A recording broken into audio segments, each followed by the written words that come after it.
আপনি যদি ফুড নিয়ে কাজ করেন, যেহেতু আমি দেখলাম আমাদের বাংলাদেশে হচ্ছে কাপড়, ফুড, তারপর হচ্ছে হেলথ রিলেটেড প্রোডাক্ট বেশি কাজ করে। সো আপনি যদি ফুড নিয়ে কাজ করেন তাহলে আপনি এই ধরনের কিছু টিপস শেয়ার করতে পারেন, যেমন কোন ধরনের খাবার খেলে কি হয়, ঠিক আছে, ফ্রোজেন ফুড কেন খাবেন, তাহলে হোমমেড ফুড কেন খাবেন, ঠিক আছে, কৃত্রিম উপাদানযুক্ত খাবার কেন পরিহার করবেন, ঠিক আছে।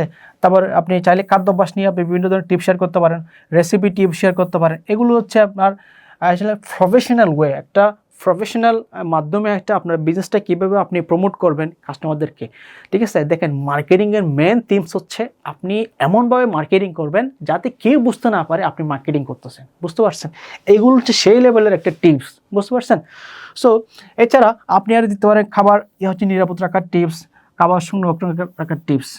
সো আমি জাস্ট আপনাদেরকে কিছু এক্সাম্পল দিলাম, আইডিয়া দিলাম, আসলে এই ব্যাপারটা কীভাবে হয়, রিলেভেন্ট টিপসটা কীভাবে হয়, এটা কীভাবে শেয়ার করতে হয়, কোন ধরনের প্রশ্ন, কোন ধরনের টপিক আপনারা দিবেন, জাস্ট একটা আইডিয়া দিলাম।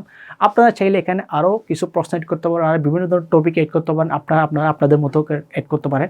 আমি জাস্ট এখানে একটা আইডিয়া দিলাম, আপনার আসলে রিলেভেন্ট যে টপিক, প্রাসঙ্গিক যে টপিক, এটা আসলে কীভাবে কাজ করে, আপনারা কীভাবে এটা এক্সিকিউশন করবেন, আমি জাস্ট একটা আইডিয়া দিলাম।